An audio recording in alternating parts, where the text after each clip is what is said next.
So this is part 2 to my book report essay about C.M. Melange's Citadel.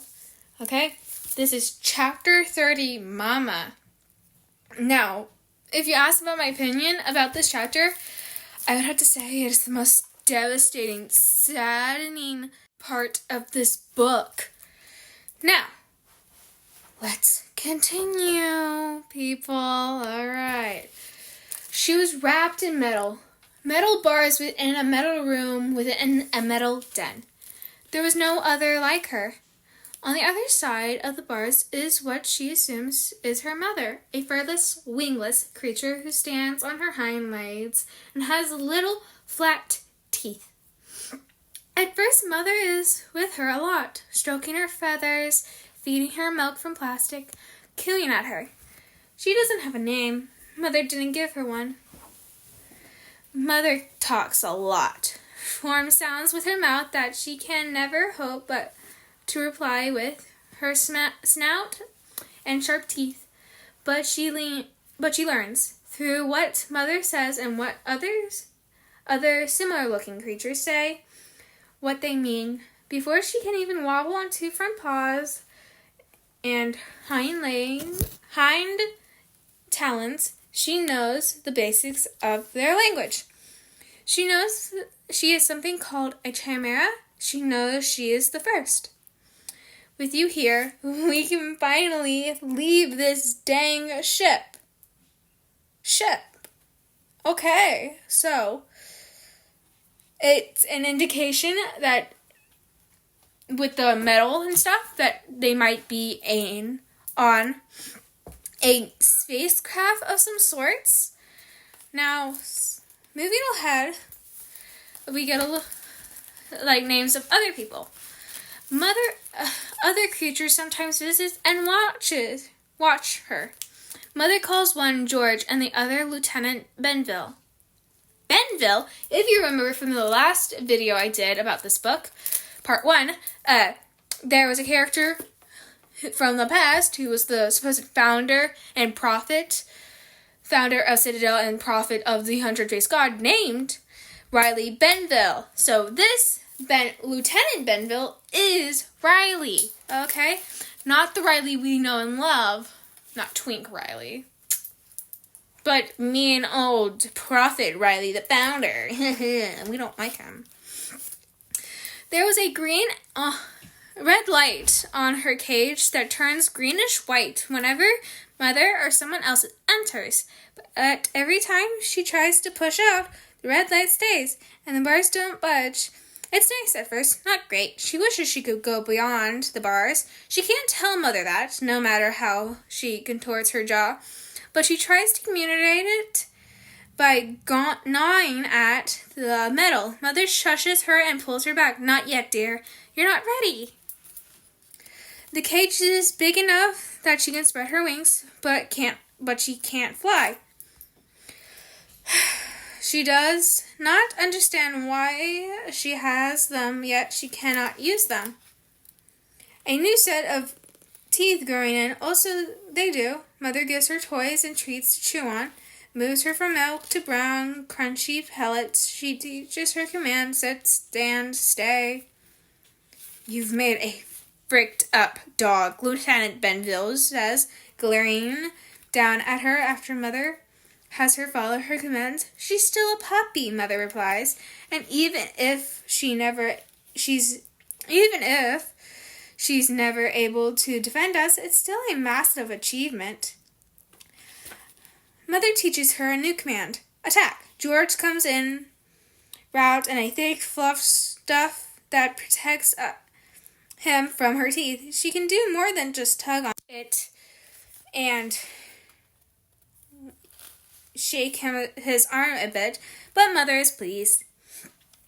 It won't be any good if the Norwegians can get her in her head, George said, shrugging off the stuff. We used some of their DNA to create her, Mother argues. She'll be fine. She's just a dog, Joyce, a smart one, that not to be sure, but still. She doesn't know what a dog is, but she knows she's not it. She tried to tell them, tried to make the words for them, but they don't come out. Now, doesn't that feel similar to somebody that we know? To Olivia, yes. It's the same way that Olivia C.M. Melandre describes how hard Olivia tries to form words, but it gets stuck in the back of her throat. It's the same way with Mama, the first chimera. Now, if we go down here, we can see here. Come on and talk, Mother growls, holding a long metal tube someone calls a taser. The chimera whines. She can't. Mother jabs the taser at her. Sharp pain jolts through her entire body. She jerks away, yowling. Mother does this multiple times, trying to get her to talk. She can't. Mother withholds food, says she'll feed her if she asks for it. She can't. They're supposed to be telepaths, Mother tells George. After once again refusing to give her food, her stomach stopped growling a while ago. She's tired. But we haven't heard a peep from her. Probably a good thing. We don't want her jerking us around. We can't declare this a failure yet. There's only one of her. George sighs. I don't know what world you're living in, Joyce, but we're on a spaceship. Our resources are limited. From now on, I will be referring Mother as Joyce, and just so we won't get confused when I refer to the first chimera as Mama. To anybody? Okay? So, it's like okay, so in this little page is talking about how they created Mama to be a defense mechanism, a weapon of sorts, against the Norstons. Rians.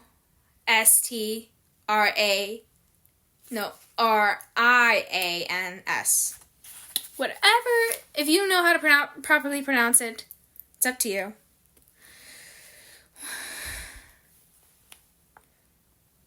Okay, so, when they finally feed her, the usual bland food tastes odd. She sleeps for a long time. When she wakes, she knows something's wrong. Everything hurts. After the pain, she feels different, strange. Eventually, her belly swells, and she realizes she's carrying cubs. Now, that part, I have to say, is kind of messed up, because they kind of use they basically drugged her and impregnated her, unknowingly and while she was unconscious. Now, if Mama wasn't an animal, it would be considered something not good if she was humanoid, or human in general. It's the sad world that we live in, and the sad future this book talks about. Joyce is very pleased, but the chimera can't stop worrying. There is no place to raise cubs. There's hardly room in this cage for herself.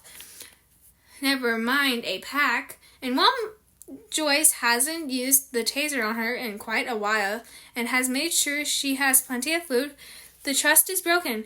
The fear is there. Will it happen again? Will she hurt her cubs? Joyce watches her closely, coming into her cage for the first time in ages. George tisks from the other side of the bars. There's so many ways this can go wrong. Shut up, George. She's part wolf, part owl, part human, part Norstron. Is she supposed to lay eggs? Go into labor? Whatever the heck those aliens do to reproduce? Her reproduction system is entirely canine. It'll be fine. Joyce is right. She gave birth to 2 healthy cubs. As she nurses them, she feels tingling in the back of her mind. On instinct, she forms a link. Now, when the word forms a link is used, it means that a telepathic connection is formed between Olivia and a chimera. So, that is something I think I forgot to explain in the first video. Sorry about that.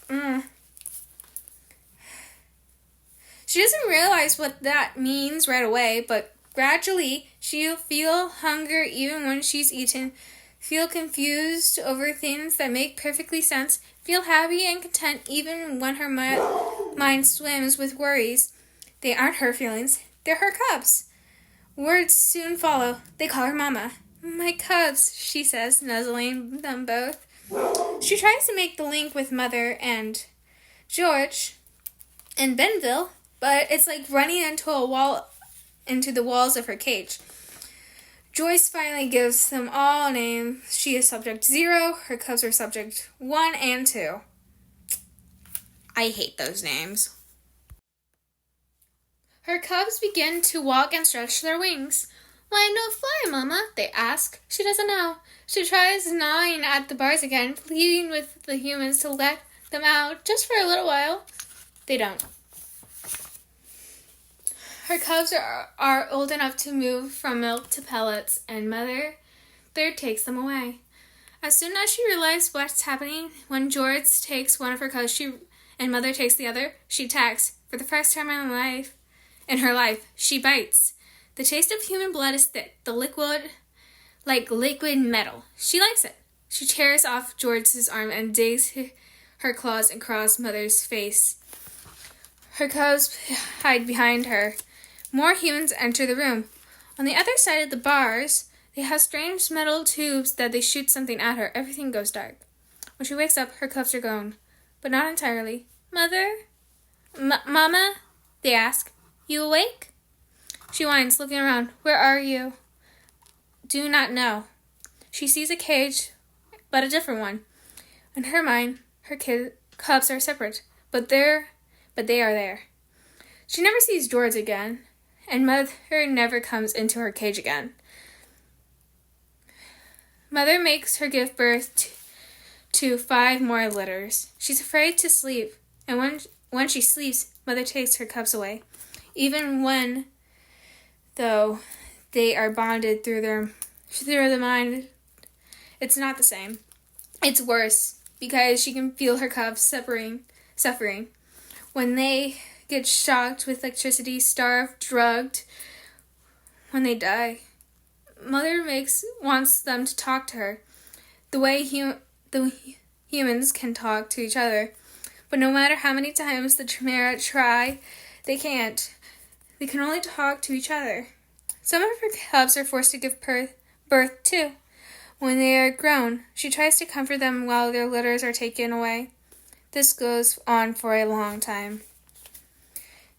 All of the Chimera call her Mother, even if she's not their mother. Even the Chimera who are not born but made, like her, she does not feel like a mama. By the time Mama's nuzzle is white and Mother's hair is gray, there is enough of them that they are not all separated. Some of the littermates get to stay together. It's a cold comfort. There are some broken links in their minds where Chimera once were. The humans have killed many of them, one way or another. Mama is still alone in her cage. Mother is watching her pretend to sleep, taking notes. The sickly white light shines on the scars of her face that never went away. She's joined by Benville. They stopped calling him Lieutenant and started calling him Captain a while ago. Mama doesn't know why and doesn't care. She doesn't care about a lot of things lately. We found a planet, Benville says. EDL-Y. We still need to do some tests, but it should be completely inhabitable. What happens to the Chimera if we make a landfall? She asked. You said they're supposed to be our bodyguards, but I haven't seen much progress. They're immune to mind control. Theoretically, you've just done some autospaces. We won't know for sure unless we are found by the Nurtsons, and it's my job to make sure that never happens. He leaves, calling over his shoulder. When we land, we're scrapping the project. Mama isn't sure how to feel. She knows the captain means to kill her, and part of her longs for death, but she doesn't want to leave her cubs behind. Many of them still want to live. She decides not to tell the other Chimera. This is a piece of dread she can protect them from. I want to scream and cry when I heard that part. I was like, no! So EDL-Y is Edelin, the alien planet to which the main storyline takes place in.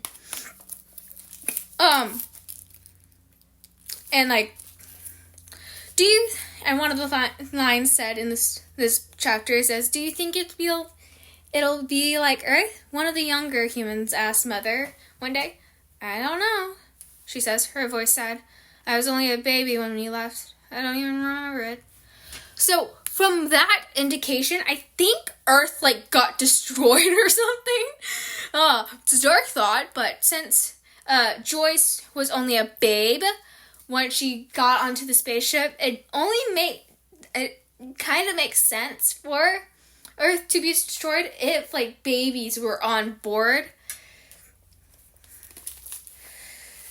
But I will tell you, Mama and other chimeras break out and attacked the humans. There's blood everywhere, cage is cracked, and they finally get out. And Mama killed Joyce, and I was like, heck yeah, screw her. I don't like her. I didn't like her. No. But her death scene was kind of gruesome.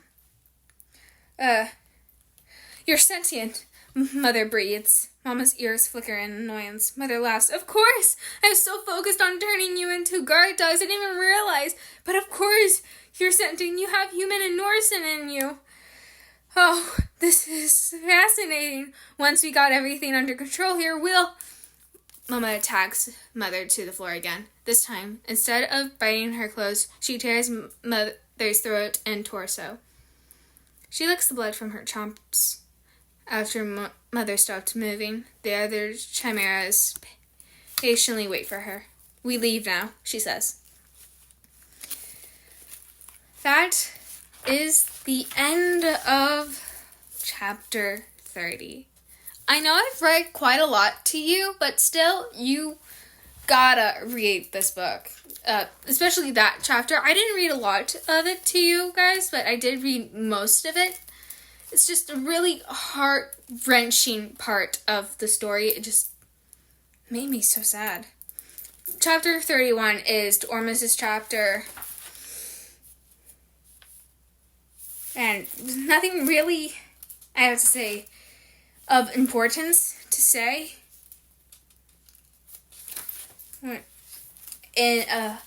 In the story happens.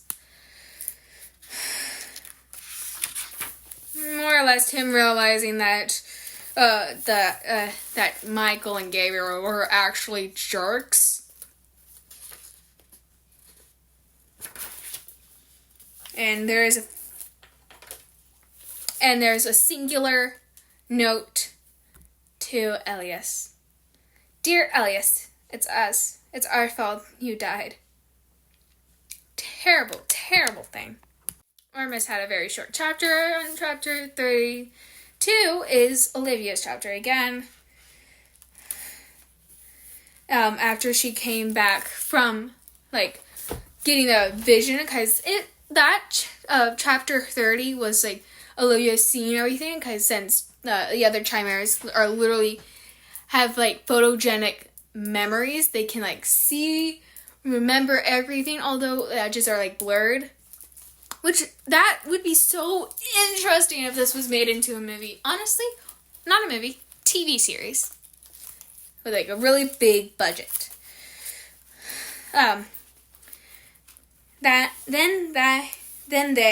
Olivia's answers The so-called angels spent the next several decades torturing them because they didn't understand what they created, saw them as little more than a failed experiment.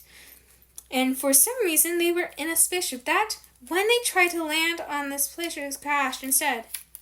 What happened to Mama? She asked. Mama is old when she meets the planet. Too weak to fly more than a little ways. She comes to the forest with her cubs and dies soon after. That's sad. Then Olivia asked, what are the Norseans? She asked some of the humans had called them aliens. She didn't understand the word either.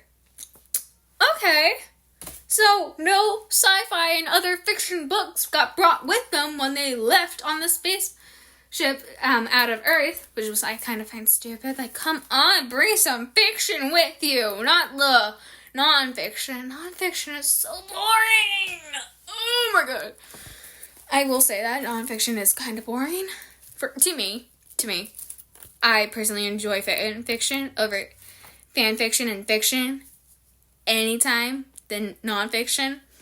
Some of my family will disagree with me on that. I know that. And the other chimeras Mikaeta doesn't even know what the supposed aliens are.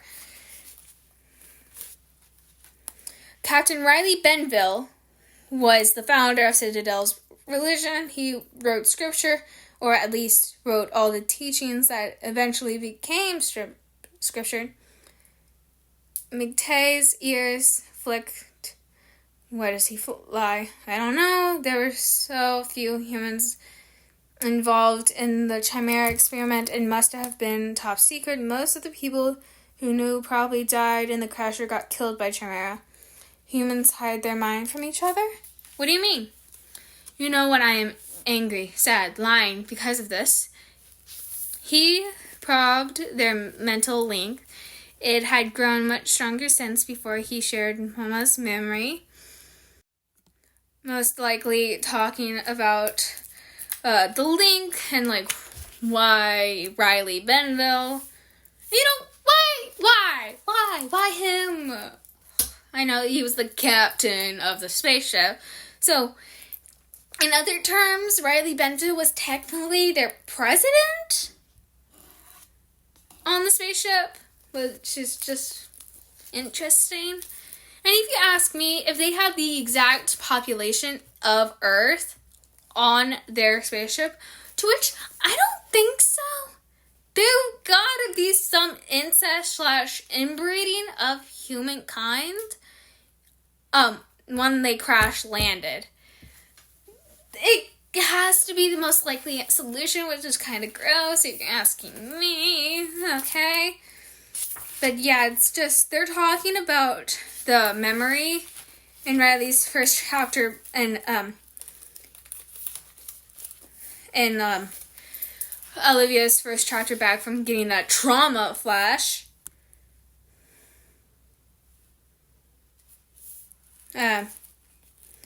So we move to chapter 33. There's nothing really interesting. We get to learn about new characters and their names, to which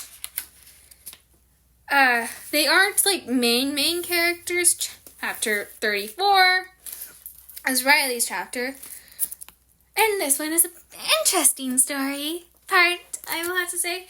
The runner burst into the hospital just as Riley distracted a pair of visitors to their sick family member. Breathing hard, military uniform covered in dirt and sweat, the runner wheezed. Hunters, returning officer, shot. Arrow. There we go. Arrow wound. So, basically this runner had been out of breath, so I had to make it pant, you are out of breath. Isa asked, where's the wound and what's his blood type? Shoulder, I don't know. Gee, thanks, runner. Don't even know your companion's blood type. So it's basically about how they're helping like patch up this dude. Their group of fresh medics he joined with had already lost half of their number. Gabriella had quit after refusing to take her own notes and actually study. Bella quit the first time a patient vomited on her. 2 more had gotten engaged and decided to devote all their resources and to their upcoming weddings and families, while other had been pulled to help with a surgery and quit immediately after. Several more left after the fused human distriction. Well, Riley had loved because he could finally see and touch the veins, organs, and muscle beneath the skin, but it had proven too much dissection. Oh, I read that word wrong. It was the first human dissection. That is so nasty. Oh my god. Imagine you're literally cutting somebody open and looking and probing and touching the organs of somebody you knew. Oh my gosh. I'm sorry, but that just, when I read that, face drop, jaw on the floor. Absolutely cartoonishly disgusted. But it had proven too much for many other trainees, even more cracked under the strain of 12-hour work shifts at the hospital, scrambled for more staff. I just find that nasty. No. The runner transport supporting an injured ensign with the help of another. The injury was indeed an arrow through the shoulder, pierced the front and back. His clothes beneath the wound looked like they had been washed in a red waterfall. Pretty poetic, if I like to say. I kind of find that poetic. And his name was Jacob, was the injured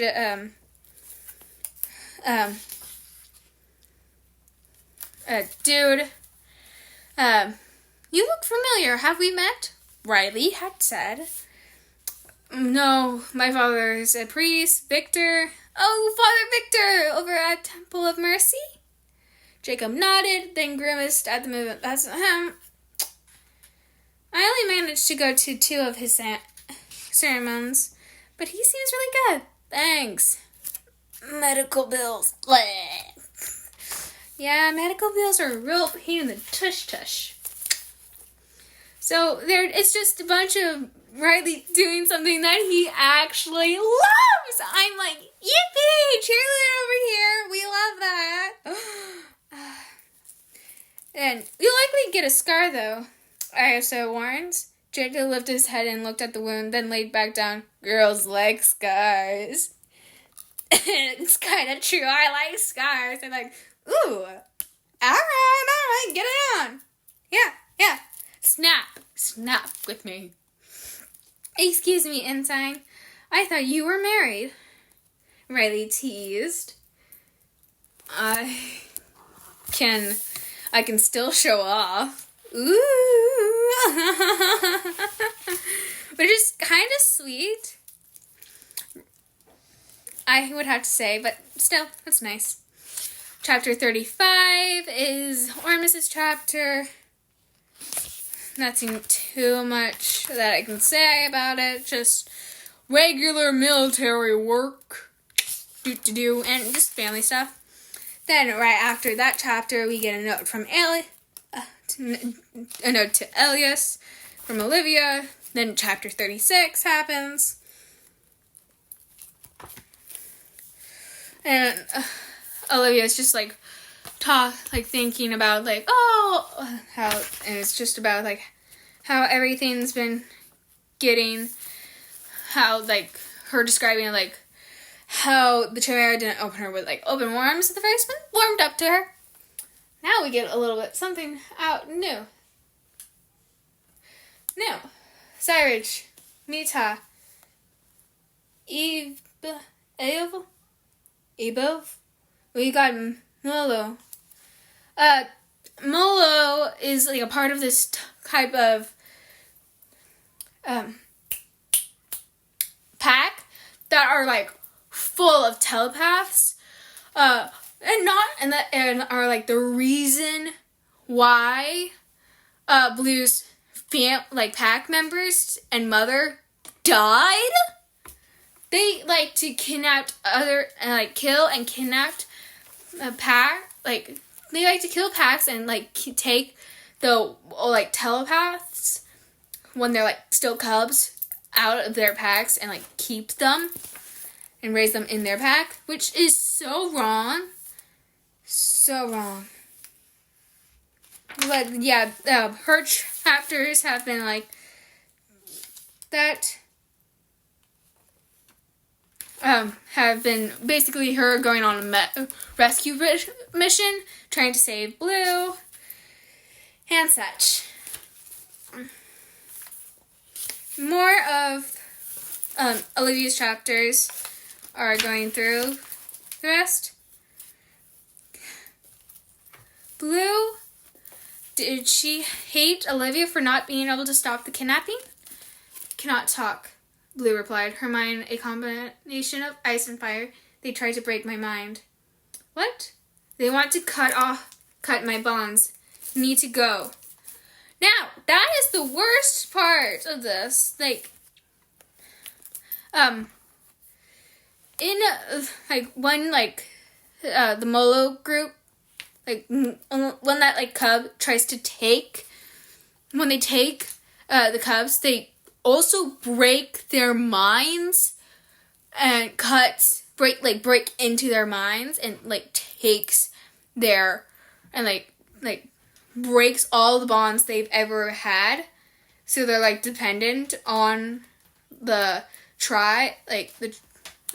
the pack, to which is giving very much Stockholm Syndrome to me, where you're dependent on your captors, which is just really sad. The link cut off, Blue retreated again. They're still trying to, rescue her.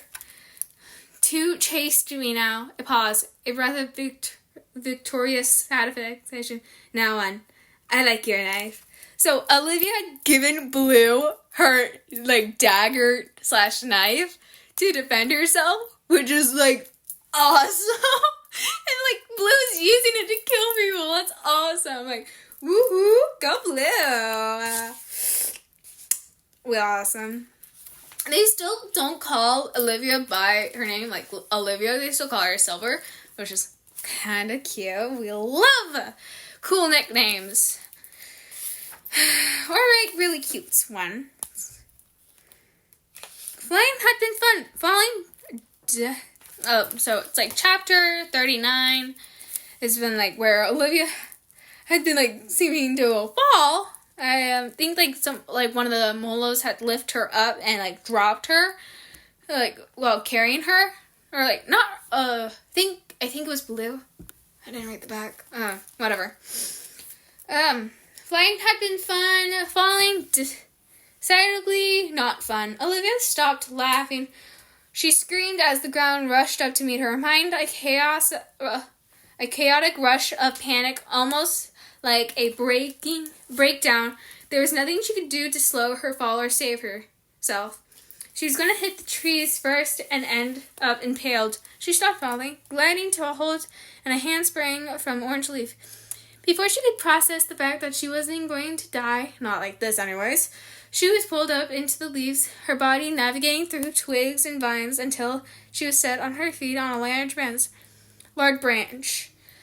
Her legs wobbly, she dropped to a sitting position and clutching her broken bow. Olivia's bow had broken, the one that Elias has made for her, which is even more sad. I had to say, because, she, one of her, only mementos, from Elias had been broken, which is honestly quite sad. The last surviving Molo, still engaged, would make didn't notice, still trying to take a chunk out of the black Ayaka. Olivia readied her knife to throw it. She needn't have bothered. All 5 of her arrows had given blue, which last she'd seen had been left in 2 other chimeras' bodies, shot at the others, surviving Mellow in rapid success. One hit a wing, one got the snout, and the other 3 landed in the torso, all of them still buried to the fletching. He was dead before he hit the water. Olivia turned to Blue, standing behind her, glaring at the Mallows' bodies. Before you should have kept flying, Mayata scolded, but it was gentle, edged with. It was like a golden glow, like what Olivia felt whenever Olivia did something really smart or Riley asserted himself. Oh, pride, you and Cyrage. You should leave me with Mallow, Blue retorted, mind bubbling with amusement. We'll remember that next time, Olivia said, putting her knife away. Oh, how much I do love playful banter back and forth. Adorable, really, I gotta say.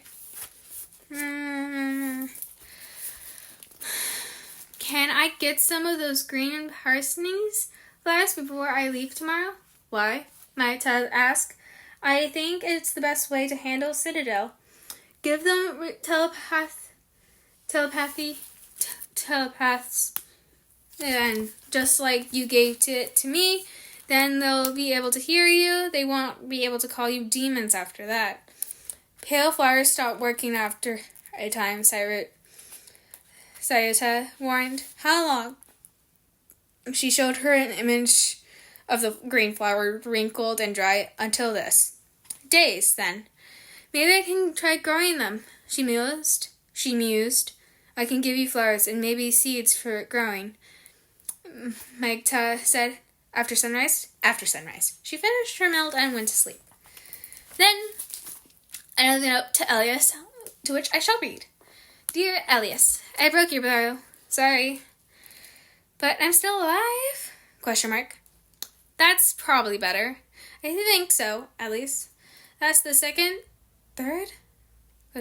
Time Magta has helped save my life. I think you'd really like him. I still don't know what I'm doing or how I'm going to do this with Citadel, but I think I can figure it out. Love, Olivia. Chapter 480. At sunrise the next day, Olivia packed. She felt naked with only her knife as a weapon, but it was all she had. Magta flew off to get her some flowers, said and Bill, and Cyrage got ready to return to their den. Olivia checked over Cyrage's injuries, annoyed that she didn't have Isa or Riley to help. Blue watched silently. The bandages were still white, nothing bleeding through. She told them at what point they should remove the stitches, then leaned back on her heels with a smirk. You know, approaching an armed human by yourself with only a mouthful of flowers was probably really stupid. We know, Sayata grumbled while Cyrage whined. We yelled at him. Okay, I'm going to explain a little bit. Sayata and Iben are Cyrage's parents, like Mama and Papa, if you were wondering. Okay. Blue scoffed, of course. She hesitated, then on a private link said, You can call me Ishak. To Riley! It's so cute! She's I think she's finally gotten over her trauma after she helped kill the entire pack that, murdered her pack. Which is really sweet and makes me want to cry. I'm like, oh my God. Olivia beamed, you got it.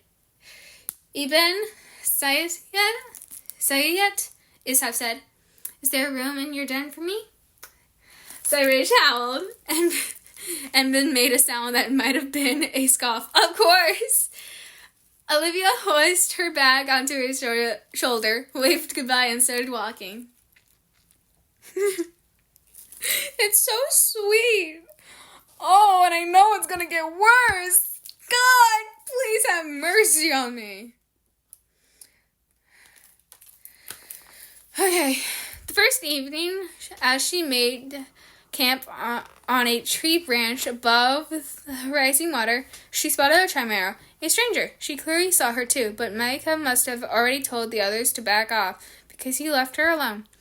She snuggled into her tiny tent and went to sleep. It was mid-morning the next day when Sayata tugged on her mind, showing an image of a basket full of flowers. Where are you? She gave him a mental pull. Moments later, he landed on the branch in front of her, with the basket hanging from his neck, stuffed full of parsley flowers. Did you make this? She demanded, pulling the basket from his head. It was woven with plant fibers, with simple, tight knots to ensure nothing fell out. It wouldn't be able to hold water, but it could definitely hold plants. Eva makes baskets. Does he give you lessons? Does he give lessons? Micah's tongue rolled out. Maybe after. It took more effort than she was willing to admit, but Olivia managed to tear her attention away from the basket itself to examine the contents. There had to be at least 20 flowers stuffed inside. They reminded her of the time she and Elias had woven flower crowns in spring.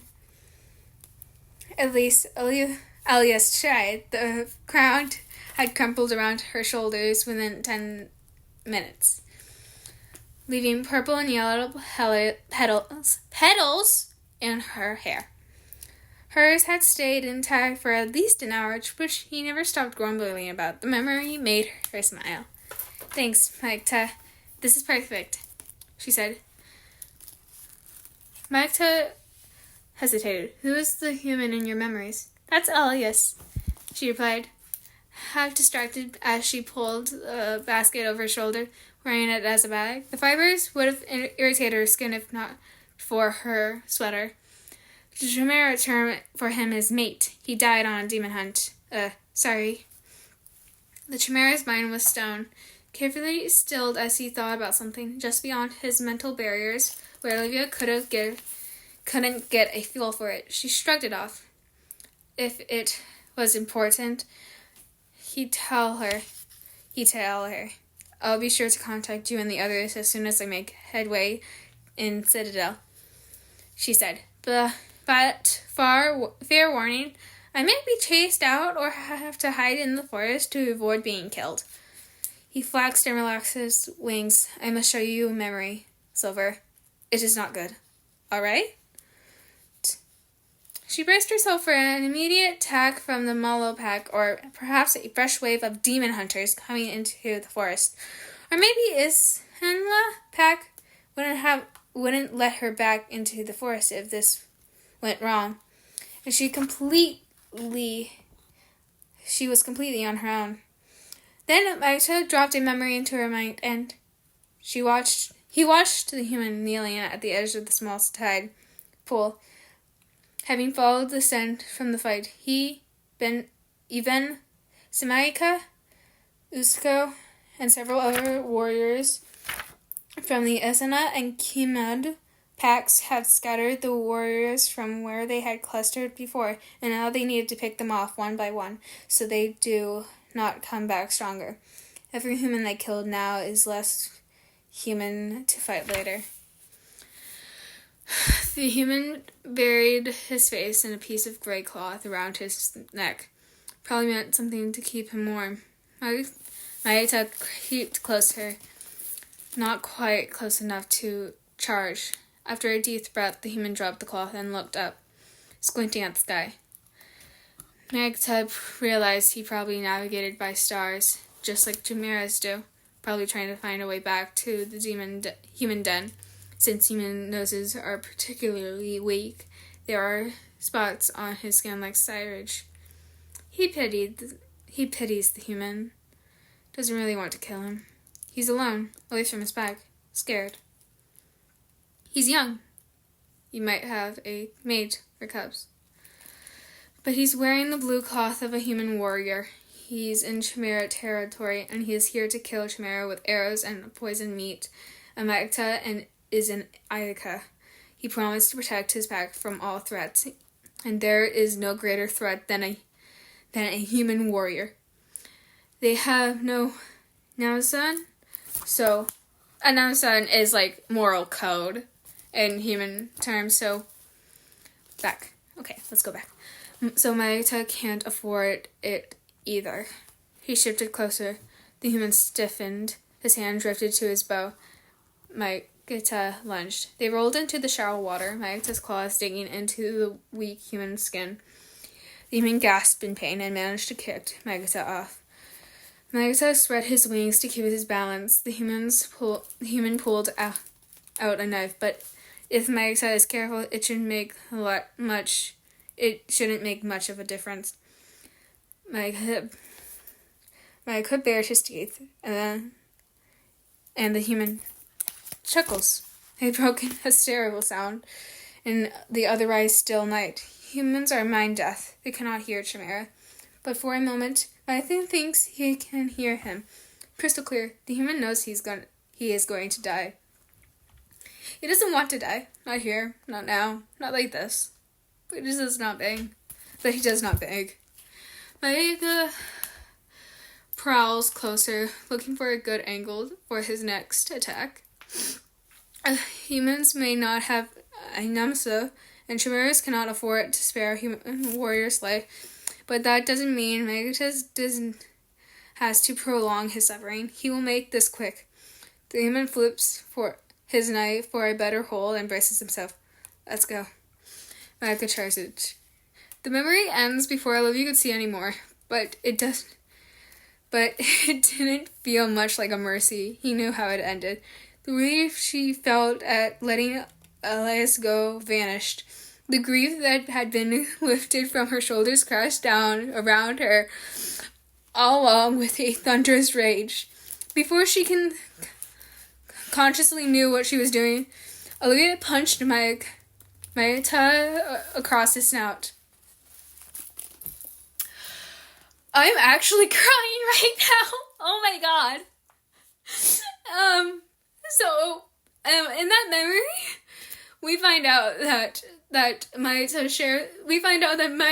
was the black demon chimera that killed Elias in the first chapter. I need a moment.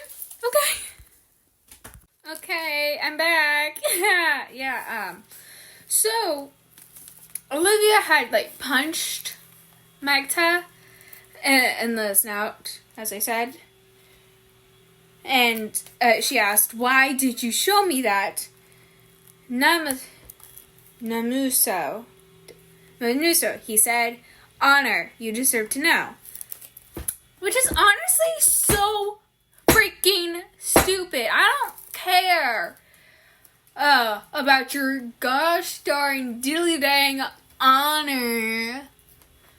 If I was Olivia, I would have said, I just got over his death. Now you show me this, I'm gonna freaking murder you, man.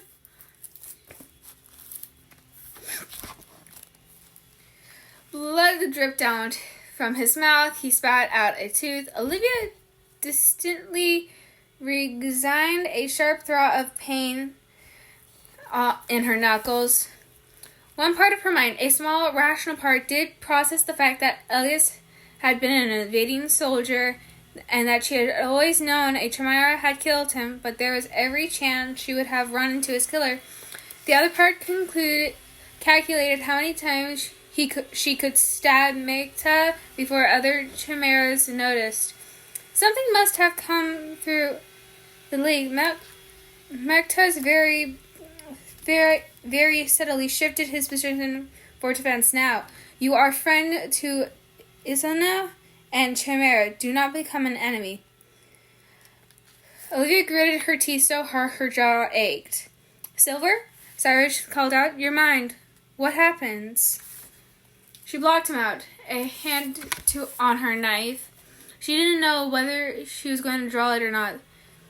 Magta didn't give her the option. He jumped off the branch and flew away. She closed her eyes and saw the link between the two of them, a branch strong enough for 10 men at once. She snapped it in half. Magta's thoughts are gone from her mind. Chapter 41. Now, in this part of the story, people, Cyrus and others find out what she did and basically broke all the other links connected to her, and she feels immense pain from it. And we get another little note to Elias. Dear Elias, this one's crossed out. Most of them are crossed out. I want to hurt them for what they did to you. It's crossed out. I'm so angry. Crossed out. I'm so confused. Crossed out.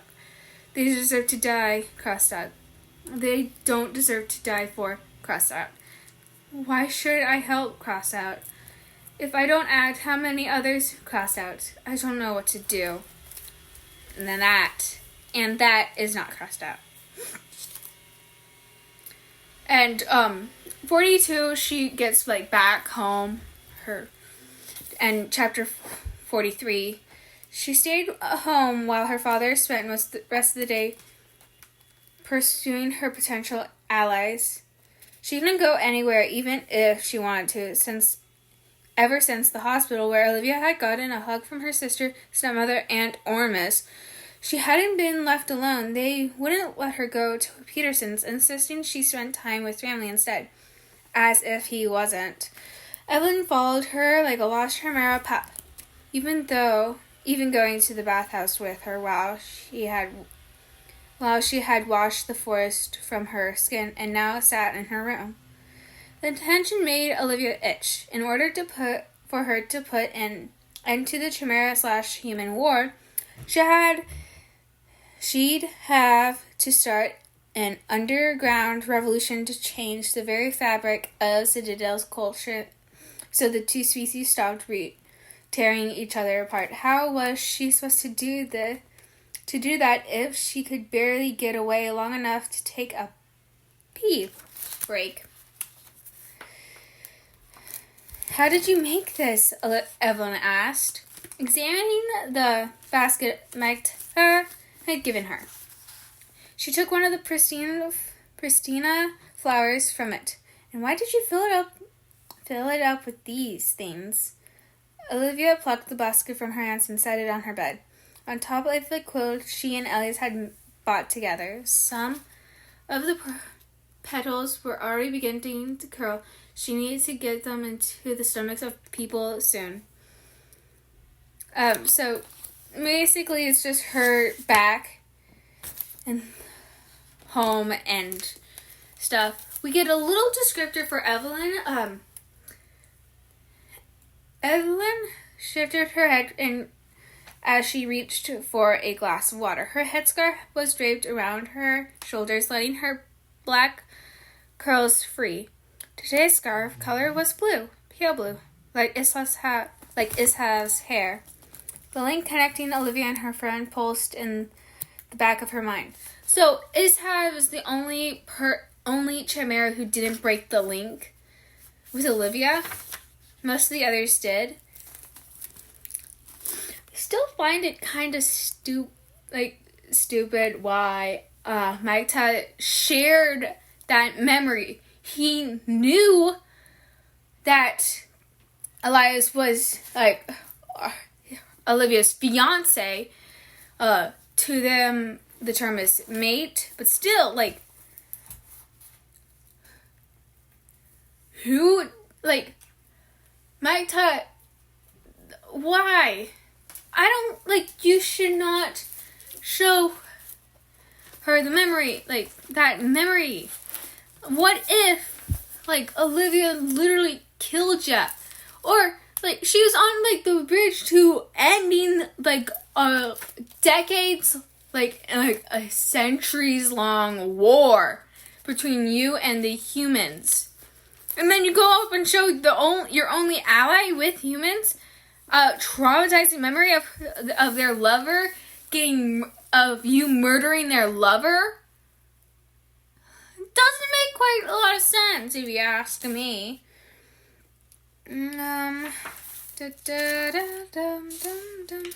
So, in chapter 44, Olivia finds out that O'Reilly is a Dove member, and we have another note from Elias,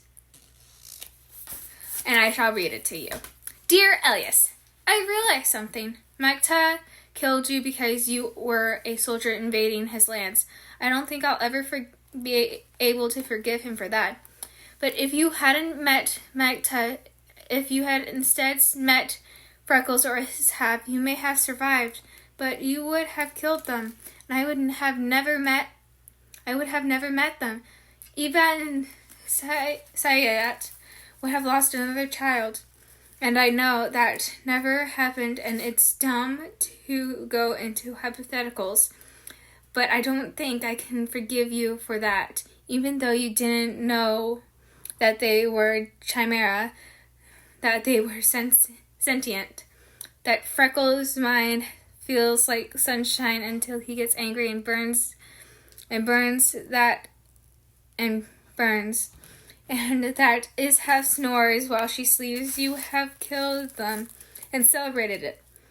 We all would have celebrated it. And I hate that. They're my friends, or at the least, Ishab is. And you were my lover.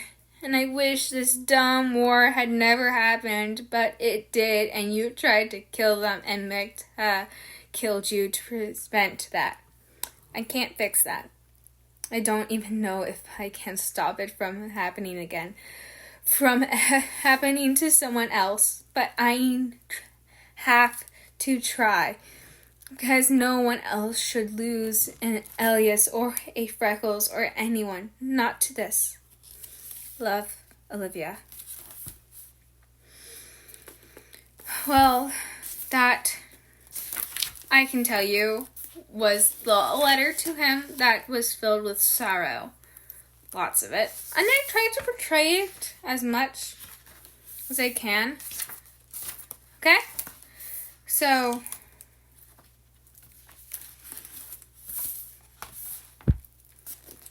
let's go here. Ormus hadn't seen her in anything other than black since her son's execution. Seeing her in white prison dress was surreal. So, Miss Novak, oh my god, she's back! Yeah, she gets pulled into the story. Was imprisoned. Got imprisoned. Can't remember what exactly, but the evidence was present. She had no defense, and everything proceeded as usual. But as Augustus was about to pass his standard sentence, she cleared her throat. You would give mercy if I gave you names, yes? Augustus paused. Perhaps, if you repent and return to the true faith, giving up the other traitors so they have a chance to seek forgiveness, then you may be shown mercy. Ormus spit back a snort. Those who turned in other doves were spared the post, depending on the extent of their crimes, but their assets were seized by the town. Most ended up on the streets. Not much of mercy. Give him a quick, clean death any day. Bella smirked, the glint in her eye immediately making Ormus wary. Oh, shoot. Was it? Oh, yeah, right. Mrs. Novak's first name is Bella. I totally forgot. I immediately thought of the classmate that Riley had. Okay. Bella swears the glint in her eyes immediately to making Ormus wary. I have a name for you, sir, but you're not going to like it. I rarely do. Who is it? It's the young man who introduced me to the doves, she continued. A polite, upstanding citizen, so kind and compassionate. His name? Augustus ordered. I'm not sure what it is now, seeing as you disowned him. Okay, so Riley got disowned by Ormus. No. Riley got disowned by Augustus on his 19th or 18th birthday celebration. I was like, oh, I didn't read you that part, but there you go.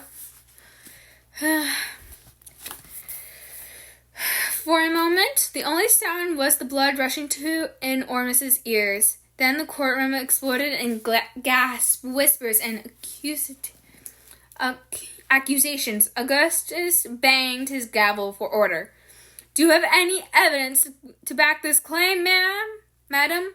He asked when it was quiet enough for him to be heard. I'm sure you'll find something, she said dryly. He sighed. We will detain you until we can verify the truth of this. Next case.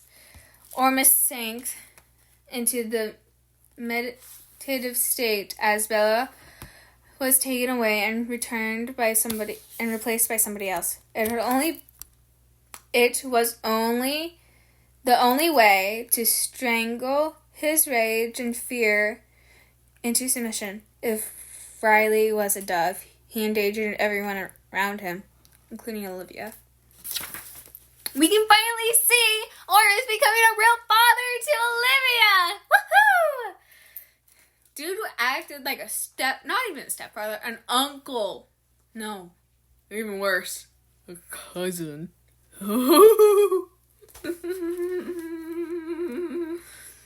Chapter 48 is Riley's chapter. Nothing I would have to say too notable to be said in that one. But there's the court case, investigations, all that jazz. Ugh. This is Father Victor, Augustus introduced, one of the original founders of the Doves. He came to me earlier today to deliver the names of 3 members in exchange for a pardon of his crimes and to waive the medical bills of his son's recent injury. You two, release him and get him out. The soldiers removed the change and left the room, closing the door behind him. Tell him what you told me, Augustus ordered. Victor licked his lip. Riley Thompson's been a member for some time. The first time he came to my temple, we recognized each other with the code signal and phrase. He said he's been a member since he was 15. Ormus closed his eyes. Fool boy. Keep going, Augustus prodded. Victor looked between the two of them.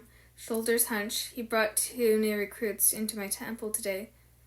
Sergeant Peterson and Olivia Claude. That's a lie, Ormus snapped. Olivia's an atheist. She never joined an extreme religion. She didn't come to us for the faith, Victor said. She says she's found a way to communicate with the demons and that she can activate that ability in the rest of us with the use of a medical herb. Ormus' blood ran cold. He couldn't think. He could barely breathe. Olivia, what did you do? I'm willing to overlook a lot of things, Ormus, Augustus said. This, though, I cannot sweep this under the rug. She doesn't know what she's saying. Ormus whispered. She's always been mentally unstable. Her time in the woods just tipped the scales. Perhaps, Augustus mused, but she'll still need to be arrested. Same with Peterson and Riley. You're the captain. Draw up the order. Ormus didn't move. Claude, she's my daughter, he protested. And he's your son. I have no son, and you should dispose of that girl. You should have had disposed of that girl years ago. He leaned over the desk. Draw up the order or see yourself out. I'm sure Commander Brodsky would make a fine captain. Arrest Olivia or get fired. If he lost his title as captain, he'd lose any power he might have to save her life. He wrote the order. So, Olivia gets arrested, so does Peterson, so does Riley. Okay, and they also take the flowers as custody.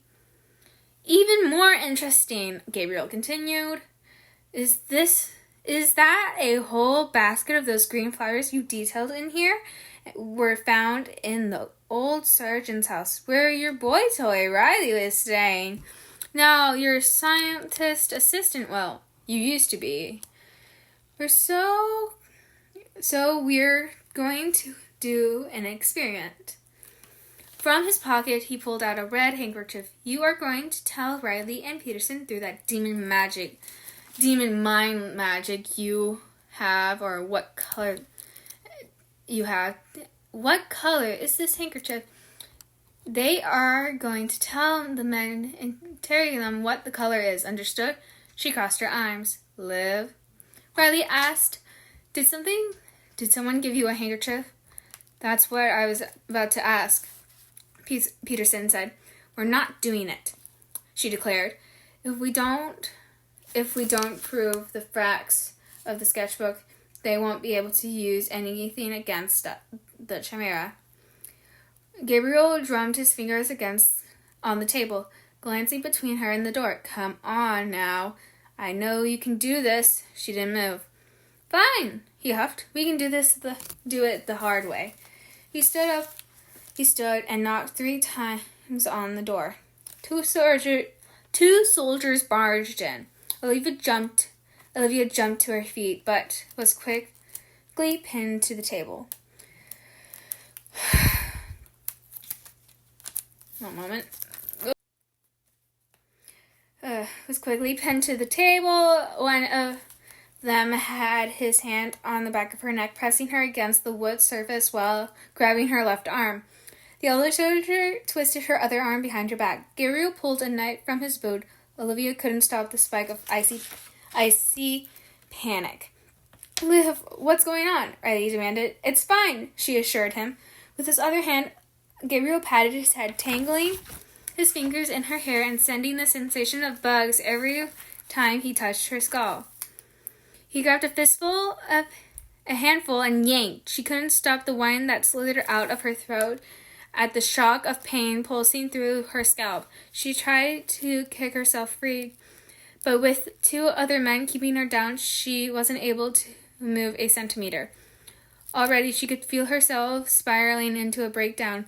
Olivia, what is going on? Peterson demanded. Nothing.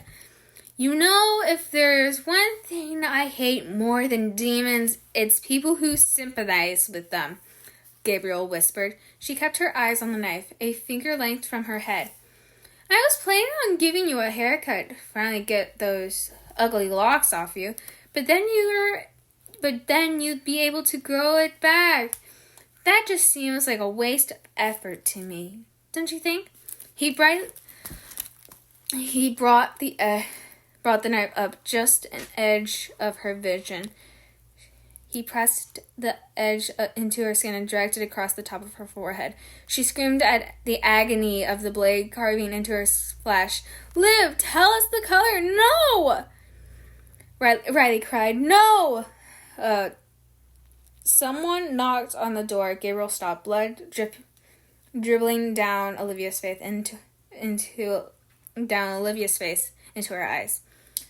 Another soldier poked his head in and said they couldn't tell us the color, but they knew exactly what you were doing. They both flinched when you made the first cut. From his From his spot behind her, Olivia could see Gabriel's face, but she couldn't hear the sound of steel cutting through her hair. But she could feel...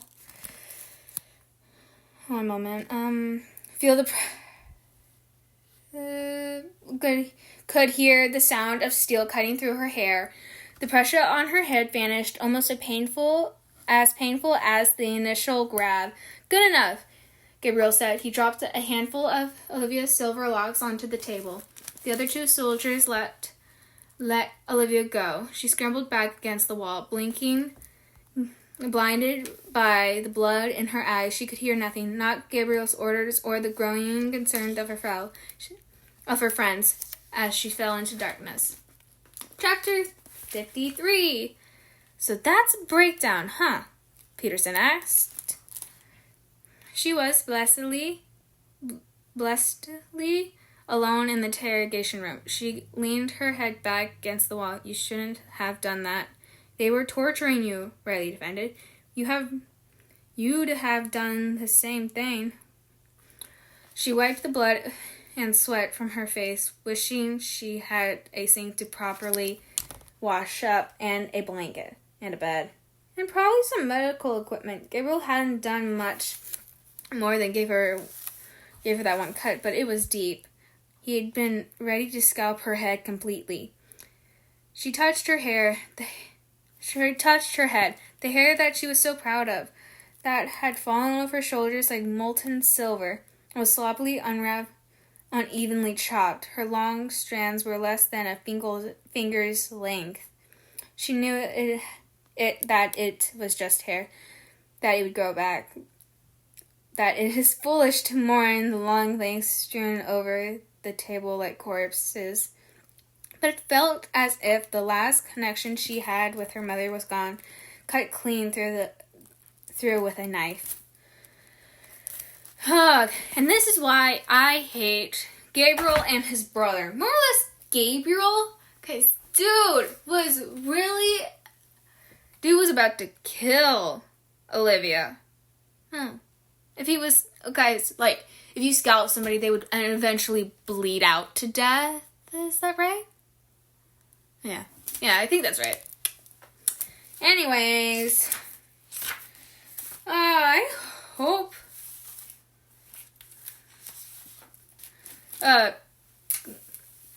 Ormus beated you. People, when I read that, I wished Ormus had punched Gabriel for what he did to Olivia, but who knows? Okay, now. This is page 20, 4020, 420. We're almost at the end.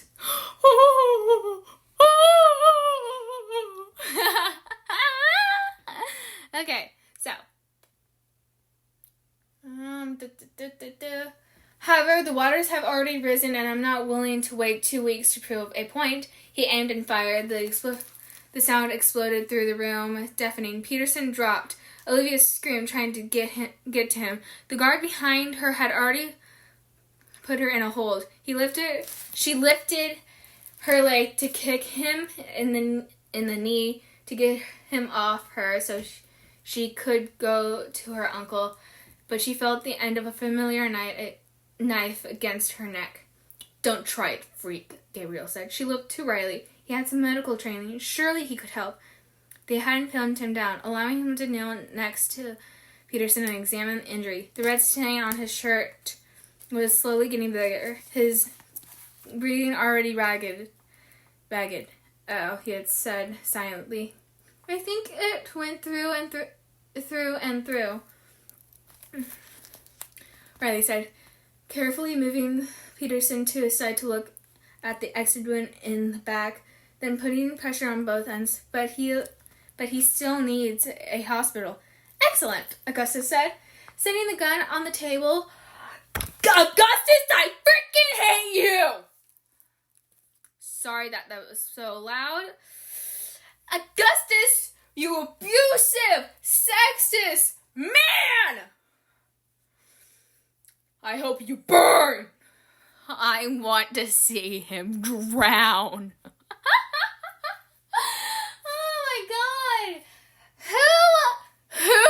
died and left Augustus in charge. Oh, wait! His entire family bloodline. Riley, couldn't you please just took the job as governor? You would have been so much better, and if you became governor, you would have had the ability to like, hey, dear old daddy, bye-bye, bam! Right through the skull, please! I'm sorry, this is just... Augustus gets me so angry. Oh, I'm sorry for the people in the room. Hey, I'm getting loud again. Getting so loud. But, okay. Leverage, Augustus stood and came around the table. He stopped in front of Olivia. Miss Claude. She refused to look at him. He grabbed her chin with his ringed fingers. Get your grubby, wrinkly, fat, baloney-looking fingers off of me, Augustus. I'm gonna beat you. Oh, how much do I wish I could just go into their universe just to beat Augustus black and blue.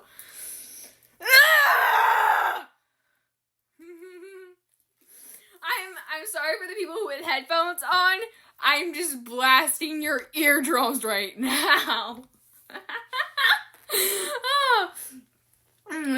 But forcing her to meet his cold black gaze, Miss Claude, I need you to listen to me very carefully. Otherwise, I'll have to put a bullet in the dear sergeant's skull.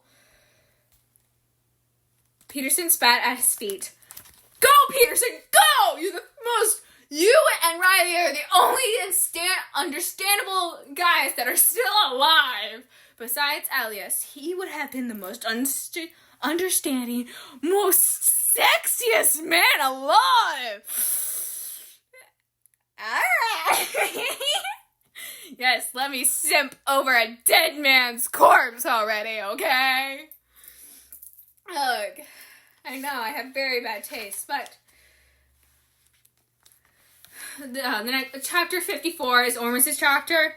He wanted to punch that smug smile off Augustus' thick face. Thick! That means fat! Fat! I knew you would be fat, you. I knew he would be an oversized man for the way he acts. He was like, I'm gonna hog all the food because I'm the governor and let all my people starve. Dude's a dictator. Dude's worse than Hitler. That's probably an understatement. That is probably not accurate, but still, that's how bad he's like. I'm just getting really wound up. Hey. Okay. Of his thick face, he gritted his teeth. I'll be a little more concerned about that. The fact that you shot my daughter's uncle to threaten her. She might be able to redeem herself. Did you ever read her sketchbook? Ormus frowned, realizing the book in Augustus' hands was Olivia's. The sight of it made his gut twist. No, that's private. Augustus handed it over. There's your research. The shot of it is demons are sentient. That it's why we've been having so much trouble with them. Your daughter has found a way to communicate with them and shared it with Riley. They'll be leading a new attack into the forest tomorrow. Ormus stared at him. Tomorrow? Sentient? Quite. They have their own forms of government and leadership, too. Quite fascinating. Why tomorrow? It's high tide. I want to throw them off their balance. We've become predictable. It's all in the sketchbook. Ormus flipped through the book. Detailed sketches of plants, animals, and several different chimeras stared back at him. One of the pages had an older woman dressed in odd, almost medical-like clothes. In addition to the drawings was Olivia's scratchy, barely illegible writings.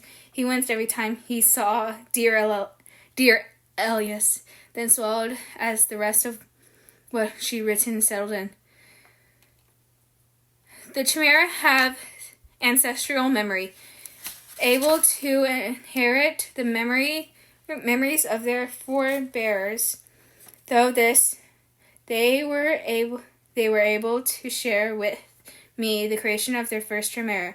They were created by humans as a form of protection against what? We don't know.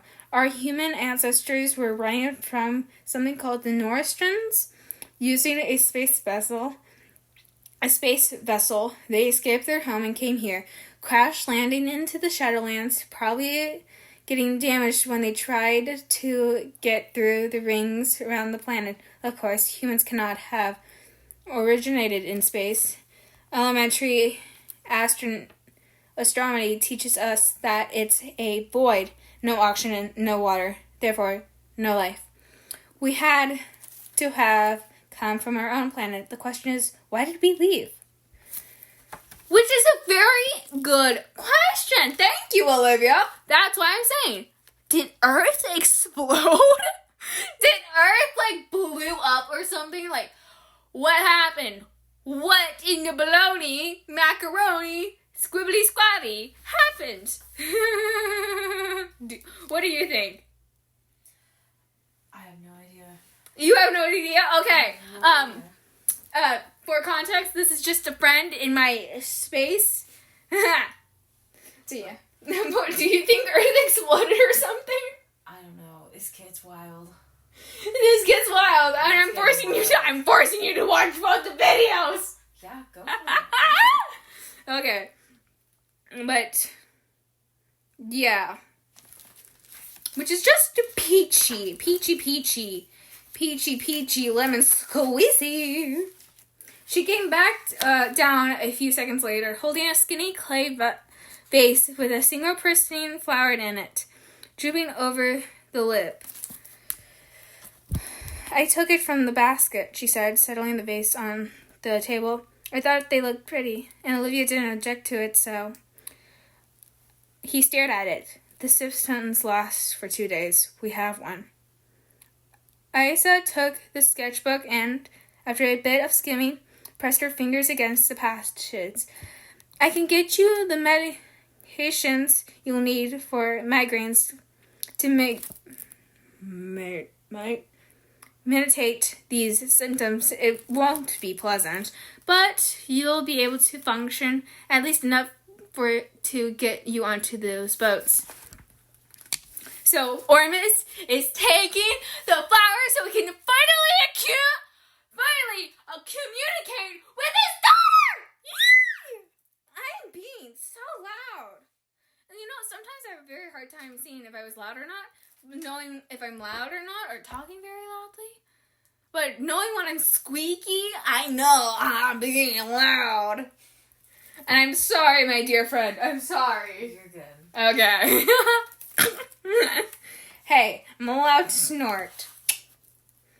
But Isa helped get medicine and for Ormus, and he was able to do all that.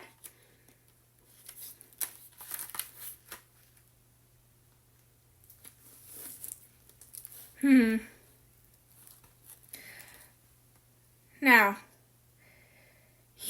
Olivia, he asked, dazed. Her lips twitched. Finally. So, Ormus finally had his first conversation with Olivia. Something sweet to lighten up the mood. It's like a crappy sandwich. You got bad, sweet, bad, sweet, bad, sweet, bad, sweet, bad, sweet. It's like a very tarty tart. Where it's oh, such sweet jam, but it's also very, tarty. Tartness. The fact that Evelyn was involved in it surprised her. That girl was not too secretly victorious, but Isa, she always seemed too sweet to break the law. She insisted on doing this together. Ormus said quite silently, she's going to break Peterson out of the hospital while you're in the forest. I don't know how, but she'll manage it. Olivia grinned. I knew she was my favorite. Ormus hummed. Well. Girly pop, me too. She would be my favorite. I'd be like, can you be my mommy too? Be my mother. Please adopt me. She seems so nice in the book. Like, can somebody get her? Can somebody bring her into real life and just give like every bad political figure in the world a stern talking to? That would be wonderful. Scratch that. Augustus AA is a... I can't say that word. Oopsies. A female dog. She amended. Or Miss Tracto, you sound like your mother. Or, thank you. Just some father-daughter banter. Which we love that. So the next chapter is chapter 56 is Riley's chapter. Where he's just like getting some things from the house. Peterson let him change the subject. He even perked up. Oh, really? Any good ones? Riley grinned, settling in for the night. Arisa treated this one man who tried to kiss a one of those like okay. Can you help me with this word? Okay, so it's Spiven. Spiven? Can you look it up, please? Yeah. Okay, thank you. We're getting a word looked up. I feel like it's like one of those, it's not, like a deep sea anglerfish, how ugly they look. You know, like when you look up a deep sea anglerfish, those are actually the females. Yeah. Because the males are like attached onto their... Yeah, they're like tiny little ugly tadpoles. But yeah. I don't see anything. It doesn't come up with anything. I know, it's because it's a fictional animal in this universe. So, boink, boink, boink. So, that's Spiven. Chapter 57. They're getting ready to head off. They're like getting into the water. Isa pushed her way past Augustus and squeezed Olivia in a big hug. Be careful out there, alright? Watch over your father. Under her voice, she added, don't worry about Peterson. I'll get him out. Olivia blinked, cautiously hugging her stepmother back. Evelyn winked at her, like, oh, wink, wink. Oh, we love you. We love a good stepmother. We've heard so many bad stories about them. Ever read Cinderella? One of the worst stories about such a demonizing of stepmothers. God's faces. She loved her stepfamily. Oh, we love a good warm theme. And if you want to threaten your son's life, fine, Ormus said. Loud enough that several other people turned their heads. You want to send him into the woods without training or weapons to die? Also fine. I can't stop you, but my daughter is making it back to Citadel alive. Good day, Governor. Yes! Yes! Yes! Yes! Yes! Augustus is getting his comeuppance. Augustus is getting oh, yes! Talk back to the governor!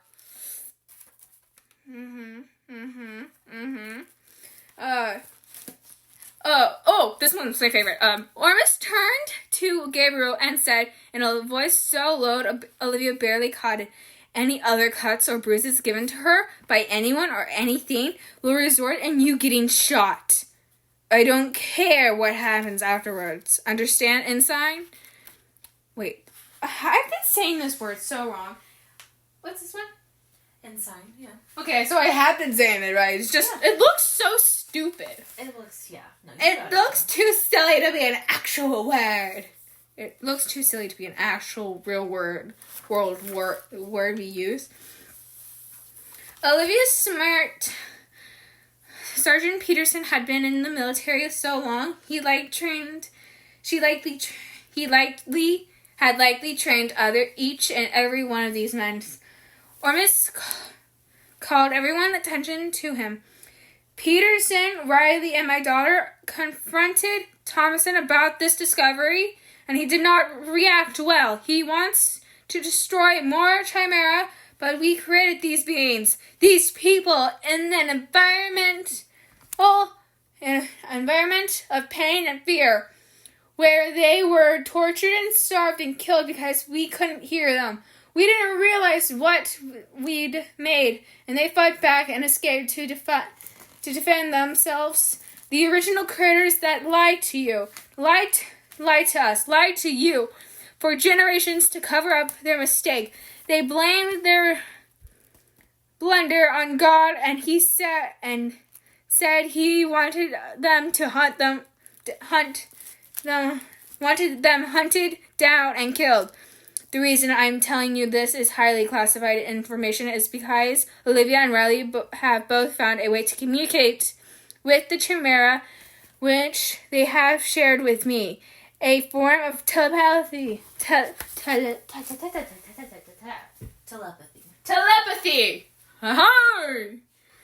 After centuries of silence, we can finally hear them. We can bridge the gap.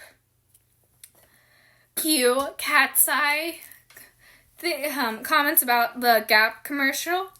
Okay.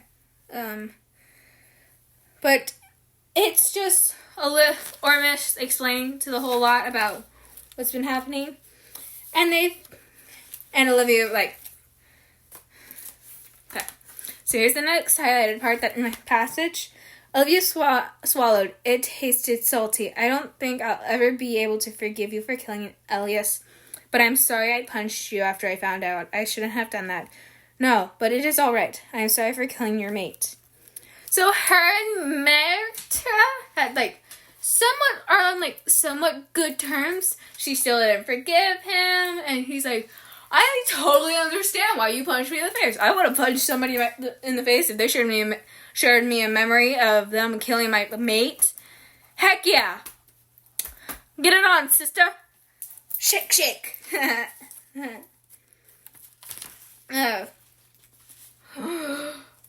Oh my god.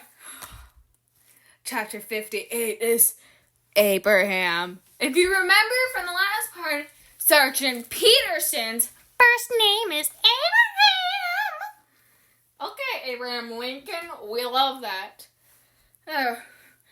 Right now, his response was that he really needed to take a pee break. Can I say that word actually, first of all? P-I-S-S? I probably wouldn't, just because it's in a Yeah. book doesn't mean... Yeah, I have been saying hell. It's fine. It isn't considered such a bad word. Yeah. Because it's considered oh, are you talking about down below? Yeah, I mean, it depends on the context. So Yeah. It all depends on the context if you really think about it. Yeah. Yeah. But, Abraham gets broken out. Which is awesome. We love that.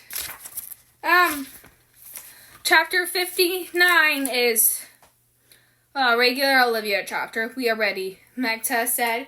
One day later, at high noon, we come to you. Olivia nudged Gabriel and motioned for him to stop. Captain, he called, your girl is telling us to stop. Do we keep going or... Ormus looked at her. They're on their way? She nodded. Everyone stop. We have Chimera incoming. Keep your hands away from your weapons at all time. Let me do the talking. It took some maneuvering, but Ormus eventually got everyone to go where he wanted. The trees were close together, and most of them intertwined with each other. So, pointing at the sky, Riley was praying again, whispering with his eyes closed and his hands clasped together. His mind grew steady, calm. Olivia used that as an anchor.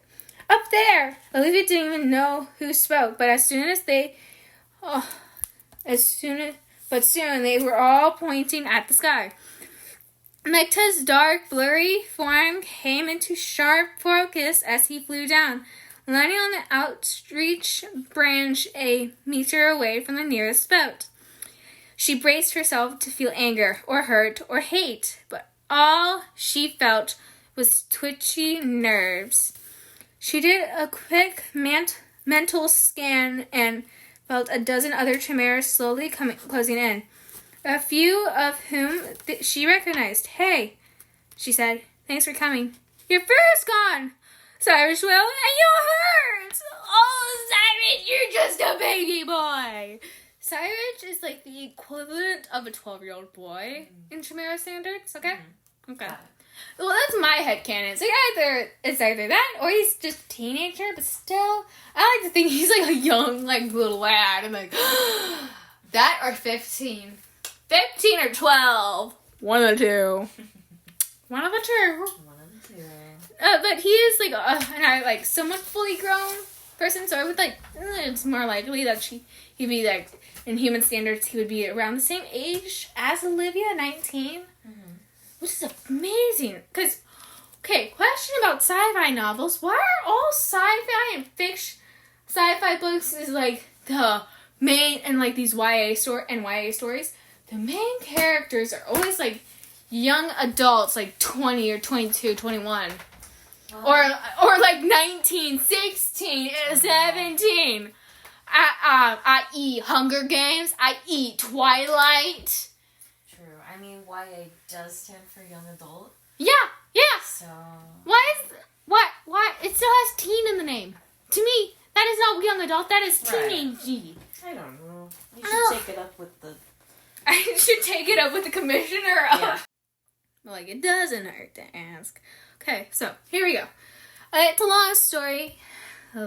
Keep your heads, cubs. Magta scolded. Cyrus, you have the gift? Yes. Olivia frowned. Gift? Ormus cleared his throat, studying Magta. Riley, I want you to repeat everything the Chimera says here so the men can hear what's happening. As for our guest, Magta, I presume? Magta tipped his head. And you are not mind deaf? Riley repeated it. Ormus twitched his mouth twitched. He spoke aloud. No, I am not. But my men are. This is for their benefit. I see. I am Magta Ayaka of the Isana pack. Silver says your word is governor. I am Captain Ormus Claude of Citadel. He said, we come to negotiate. No other chimera has to die, or human. Magta said through Riley. I know you, Gabriel blurted, so loud that Olivia jumped next to him. You killed my brother! Magta tipped his head at the inside. Ormus sighed. Yes, during our last military expedition. That was my fault. I saw you near my daughter and fired my pistol. Gabriel and his brother Michael followed suit. You and yours defended yourself. The hell he did! They attacked first! Dude, you're acting like a snot-nosed brat. Why don't you and Bakugo Katsuki Bakugo fight each other, okay? I feel like Bakugo would win. Just because Gabriel's being a little crybaby about it. They did not. Olivia snapped. Not that Gabriel could hear her. Witnesses would disagree with you, Ensign, Riley said. Olivia was there too. Other men twitched in their boots, several darting glances at the sky and in the trees. While at night, Chimera would have had the advantage of hiding in the sky. They could not do that during the day. Their advantages still provided cover. I'm sorry that I killed your littermate, Magta said through Riley. He shot arrows at me and my warrior. I fight back so my warrior does not die. I want no more fighting, no more blood. Well, I do. Gabriel grabbed his pistol. Olivia shoved his shoulder her shoulder into him before he could aim. Out of the corner of her eye, she saw soldiers reaching for their bows. "Stand down!" Ormus snapped. The men froze and left their weapons alone. She and Gabriel were on their feet, the boat rocking dangerously beneath them. Olivia went for the gun, grabbing his wrist. He tried to punch her, but she blocked with her free hand. For a moment, the two struggled against each other at a standstill. Ensign, stand down!" Ormus ordered again. Gabriel ignored him and kicked her in the shin, dropping her to a knee. She pointed his gun at Olivia's head. Talon snatched Olivia out of the boat. She yelped. The tip of black wings darted in and out of her vision. Magda, bang! Blood splattered across Olivia's face. She and Magda dropped. She couldn't tell if Ormus or Riley were screaming her name in telepathy or out loud as they plunged into the trees. She crashed through a dozen twigs and leaves before slamming into a thick branch enough to hold her weight and punch the breath out of her lungs. I've actually had that happen to me. I'm not falling into a tree and getting the wind knocked out of me, but getting the wind knocked out of me. The number one, me falling from the monkey bars on the playground onto my back, which hurts, and my brother kicking me in the stomach. As not kicking me, but I was running at him to give him a hug. He put his foot up, I ran into it, got the wind knocked out of me. That one really hurt. Okay. A dozen chimeric minds bombarded her and Magda, demanding answers. "What happened?" she asked, coughing. "Gabriel fired," Riley said. "Are you all right?" Olivia wiped the blood from her face and did a quick check. Her ribs were probably bruised from her fall. The stitches on her forehead were torn, and she had a fresh collection of cuts and bruises, but she was unhurt, which meant the blood came from...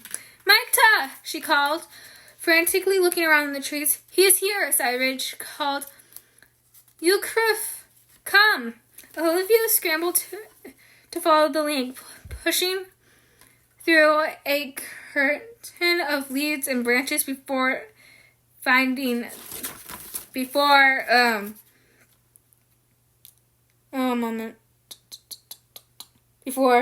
them. Cyrus whined, hovering over Magda. The Ayaka laid on his side, panting heavily as the blood stained the blue wood beneath him. A massive hole punched through his chest.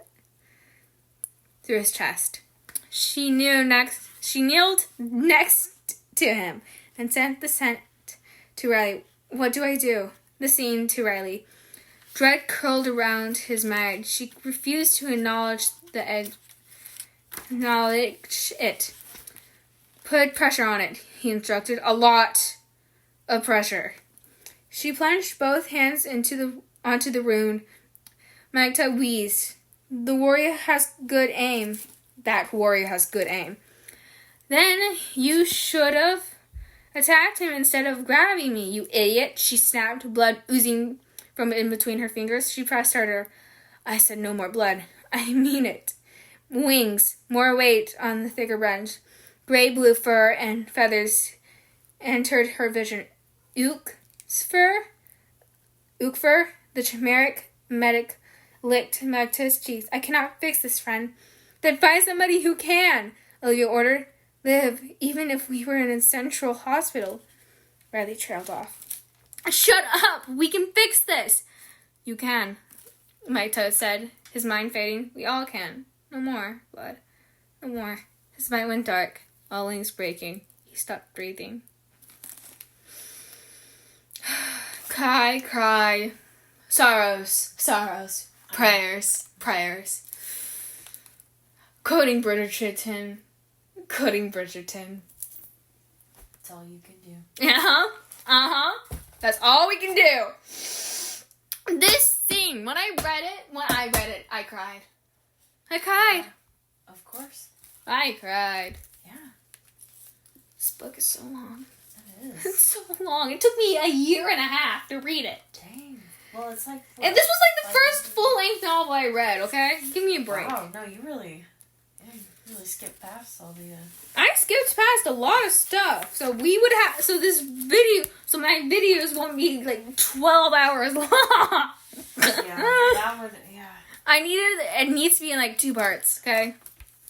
Human lies, they hissed, and we've killed hundreds of them. Riley shot back at Gabriel. How many of them have lost brothers, They had the good grace to kill us while we try to offer a way out. On and on it goes. At some point it has to end. But then, this chapter is Ormus's chapter. And Gabriel's just being a little brat. Get yourself here. Oh, why don't you go back into the womb, you insufferable little twat? I will leave my ensign here, he said. The house, like in the mine, because the house stopped. All the men went rigid. He murdered one of yours on your land, he continued. You decided what to do with him, and you let the rest of us go, including my daughter. Riley whipped around and stared at Ormus. What's happening? Gabriel demanded. Done, said the Chimera. What happened? Ormus replied steadily, loudly so everyone could hear him. Is that the Chimera will let the rest of us go in exchange for punishing the murderer of their leader. It took Gabriel a second too long to realize what he meant. A dark brown, black-winged chimera bursted out of the trees behind him and snatched the ensign's shoulders. Before Ormus could warn him about the gun, the weapon was yanked out of Gabriel's hands with telekinesis and tossed into the water. He winced at the loss of an artifact, but not at the man. Gabriel screamed as he was taken higher and higher. Ormus waited for the job, but it didn't come. Instead, a second and third chimera joined the first. Together, they ripped him apart. Oh, how beautiful. Just imagine that's the ending scene of Weapons, spoilers ahead for the movie, of Gladys getting torn limb by limb. Very similar to like the Dawn of the Dead from Walking, from the original zombie movies. But this is what it's giving, really. Yeah. Half of the soldiers cringed and looked away. Several swore. More than one vomited into the water. Ormus watched the entire thing. He had made this happen. He didn't regret it. Pieces of Gabriel fell into the trees and water, but the Chimera were kind enough not to do so. To do this directly over the men's heads. For that and more, Ormus was grateful. I would too. Who wants bits and pieces of a rat in your hair? I'd be like, yeah, get it away from me. I'd be gagging. I was like, ew, it was such a brat. I'm so happy he's dead. But yeah, finally, the brothers who I've hated, now we just need Bella Novert to die, and Augustus. Then I would be happy. Right, the shaky, shuffling young voice belonging to an adolescent chimera flying out of the trees. Ormus recognized him immediately from the sketches. Freckles, he realized, smiling. Sir? Sergeant, isn't that? I hate this word. How do you say that word? Name. Isaiah. Why do old-timey names have to be so hard? It's like, Isaiah and Isaac. They shouldn't be spelled like that. Yeah. It's like, are you trying to make your world? Are you trying to make writing hard? Probably. Oh my god. That's probably specifically why they do it. Oh. Just to make it worse for people like you. Especially somebody who's dyslexic. Yeah, I mean, that must be, yeah. And this is terrible. And I'm like, English is my first language, but it is not my best language. Gibberish is. I feel like everybody's first language is gibberish. And their native language is just their second language. Mm. So that should be considered, their English should be, like, for a person who's, like, from America, and, like, English is their first language, it should be considered their second language, honestly. The reason why is because English is so hard. It is, yeah. What do you mean? New slang is getting invented every single day. It's horrible. I can't keep up. I'm too old now. How are you too old? You're 25. I know. I'm behind the times. You're behind the times. So am I, and I'm a teen. What do you mean? We are not the same age. I'm younger than you. I know. I should be well versed in this stuff, but I'm not. Sergeant Isaiah said. Cyrus landed on Ormus's boat, wings spread to help his balance. He clutched a basket of parsley flowers in his jaws. Ormus smiled, grew. This gentleman is Cyrus. He's the Chimeric equivalent of a teenager who has been instrumentally in showing us how to communicate with each other. He took the basket from Cyrus's jaws and held up a green flower. These are what allow us to access telepathy. It is all we can find now, Cyrus said. His mind was weighed down by the fresh grief of Magda's death, but there was some sunlight there. Come back and we give you more. Dude is like, he would be such a good boyfriend. Okay, girlies out there, or gays, whoever you're into, find yourself a man like Cyrus. He's the best boy. He's like a golden retriever boyfriend. He would totally be one. You gotta know. You have your cat, man. You don't hate anybody. True. And then like, she has her dog, and like I have my dogs. We have pets. Yeah. We have no lovers. I'm willing to bribe my crush with sweet desserts. Hey, if that's what it takes. If that's what it takes to get a man to love me. You know what they always said? A way to a man's heart is through their stomachs. You're so right. You're so right. You're so right.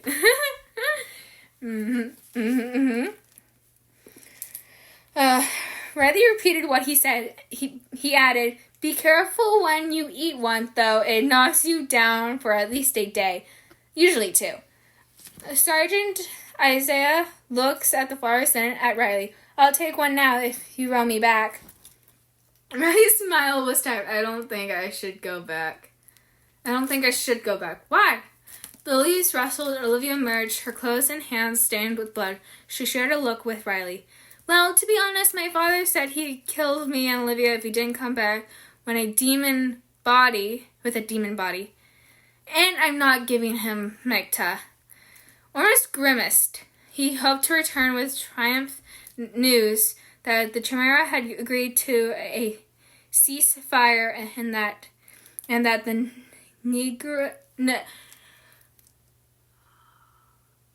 negotiations, for a true era of peace could begin immediately. Such news would have shocked the entirety of Citadel and forced Augustus to play by his rules. He supposed that had been too much to ask. I think we're going to have to stay here. And Uncle Peterson, when he gets out. Will the Chimera allow that? Ormus asked. He was well aware that he was carrying out only half of the audible conversation, which made him look strange to his men. He didn't care. Silver is friend of Islana. We watch her and her friends. It is Sadakura? Cyrus said. It is what Magda wants. Gabriel's empty book drifted and bumped into Ormus's. He grabbed it and peeked inside. Gabriel's gun was lost, but not his supplies. He hadn't brought a bow. Ormus identified that by putting his own in the boat. Riley, Olivia, can you two stay safe out here while we handle Citadel? She snorted. Out here is legends safer than in there. We can, Riley said, with a shadow of a smile. His mind was still frosty when he looked at Ormus, but it started to thaw just a little at the edges. So cute! I'm squealing like a little schoolgirl. We'll try to get the other packs to agree to a ceasefire. Augustus will never agree to it. You let me worry about Augustus, Ormus said. He had no idea how he disposed of a highly popular governor who was the seat of all political power in Citadel. But he had 2 days to figure it out. In the meantime, Lieutenant Burke generously left you his supplies, and it seems I misplayed my boat on the stern. He added. He pushed the rowboat towards Riley. That is such a dad thing to say. That's something my dad would say. I was like, it seems like I misplaced my supplies. Oh no! I made you this wooden axe. He actually did. Oh my god, do you want to see it after this? Yes. Of course. He even painted it for me. It was for my Halloween costume last year. Nice. To which I'm going to wear it again because it was raining cats and dogs last night. I couldn't even go out. Oh. But with the weather that it's looking today, like the past days, I'm like, it ain't going to rain on Halloween. I don't think so. I think we're good. Yeah, it's like summer October. I don't like it. It shouldn't be hot in October. I know. It should be chilly. I should be able to wear a scarf and a hat and gloves and the whole commando. I should be allowed to wear a 3-piece set of just make me. I want to feel like a marshmallow without being sweating. Right. Yes. I need a weighted blanket, like really bad. Because I always like to put my dogs on my feet. I was like, you're right here, you're right here, you're on my chest, your butt is in my face. Stop! Get your butt on my face, Duke! Aura just used his butt as my pillow. I was like, plop! Well, he's got a fluffy tushy! I get it. You've seen his butt. He got a lot of fur. And he's fat! And then Ember's too skinny to use her butt as a pillow. She's all ribs and all bone. Girl looks like she's starved. Aww. She isn't. We feed her. She just has so much energy. She runs back and forth. And it's like, I'm never tired. Play war with me. Ugh. But, chapter 61 is Augustus's first chapter and our last chapter, to which I will take a quick break so I can go to the bathroom. I'll be right back. I'm back. So, chapter 61 is Augustus's first chapter. It is extremely short, as it should. It only is page 462 to 463. So, just like a single front page. Okay. So, let's begin. Augustus found his wife pouring herself a glass of wine at the kitchen table. The dawn light cutting through the window and landing on her back. He sighed. Mia, you know the rules. She raised an eyebrow at him, and he was almost startled. She wore no makeup.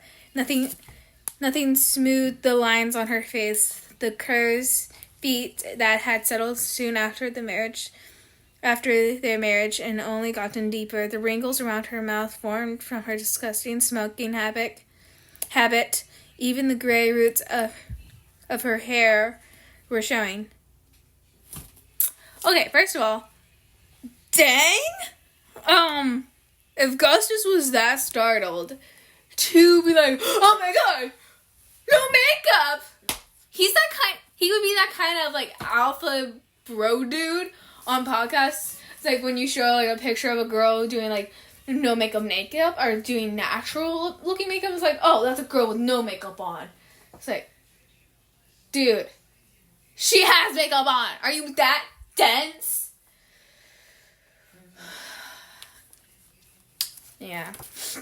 Also, I feel so bad for Mia, man. This dude drove his wife to alcoholism. How wonderful. You sent our son to die in the woods. I'm having a drink. He took the bottle and glass from her hands and poured them down the sink. Dude, your economy is dying and you're wasting resources because you want to prove a dang point to your wife? Wow. One of the many reasons why I hate him. Wasteful! Wasteful, I'd say. I'm wasteful. By the time he turned around, she procured another bottle from somewhere and drank straight from it. Me too, girl, me too. Me too. High five. Me too. I would if my man did that. I'm like, boy, I pulled this bottle out of my literal butt. And now I'm going to straight chug it. My brother chugs drinks like there's no tomorrow. I'm like, dude, slow down. You're older than me by 3 years. Like 4, 3. 3. It's 3, but it feels like forever. Oh, my brother. No wonder that boy was led astray with you as his mother, he grumbled. She shrugged. I should have divorced you years ago. She had given him only one son, and one with such weak blood that he turned out to be a criminal. That was grounds enough for a divorce. Mia barked out a laugh. 4 years, 5 max, before the effects of food starvation deeply affects our circle. And that's assuming that the town doesn't tear us apart before then. Your grandfather created his fortune by embezzling city funds. Humans created demons, and those are just the secrets I can remember off the top of my head. How much do you think they'll sell for if I were cast out on the street? Mia. Gatekeep, girl boss. Gatekeep, gaslight, girl boss. We love threatening your husband. It's like, hey, you cast me out of this house. I'm going to tell everybody the dirty secrets that are hiding in your coffin. Aw, dang it! This book is actually falling apart. This book, I need to have the hardcover version of this one. This is why I don't like paperbacks. Yeah. I'm like this big, like paperbacks too. They're always tearing on me. Mm-hmm. And I try to be gentle. I really do. Augustus refused to let the tiny sliver of fear he felt at those words show. Who would believe you? She shrugged, taking another sip from the bottle. Damn the woman. He really did need to get rid of her. She'll outlive her use for him. She'd outlived her use for him. Someone knocked on the front door. Problem for another day, he thought, beckoning for his wife to go up the stairs and hide her shame. She took the bottle with her, of course. Augustus opened the door to find one of the sergeants he sent into the forest with Riley, Olivia, and Ormus just a couple of days ago. You can't be done already. The sergeant shook his head. No, sir. Captain Claude has decided to parley. What? Then, right after, on page 464 is a Dear Elias, to which I will be reading you. This will be the last letter I write to you. The time we were together was the best of my life to date, and I'll always remember it. It will always be a part of me as much as I wish you were still alive today. You're not, and I have to accept that. Thank you for being there. Thank you for being you. Love, always, Olivia. That is so cute! Oh, I'm having a cuteness overload. Chapter 62 is basically telling the reader via the author writing out how people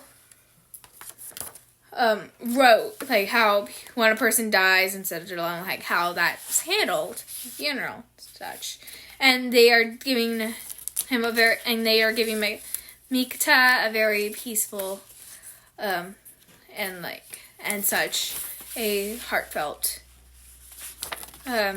burial, guys. He died, but I am happy the twins died. I'm happy the last twin died. He was the worst of them. He was the worst. Amen. Why am I saying it like it's a prayer? It's not. Well, technically is. I did pray for his downfall. But all the other, as you may, chimeras, I know I'm saying it wrong.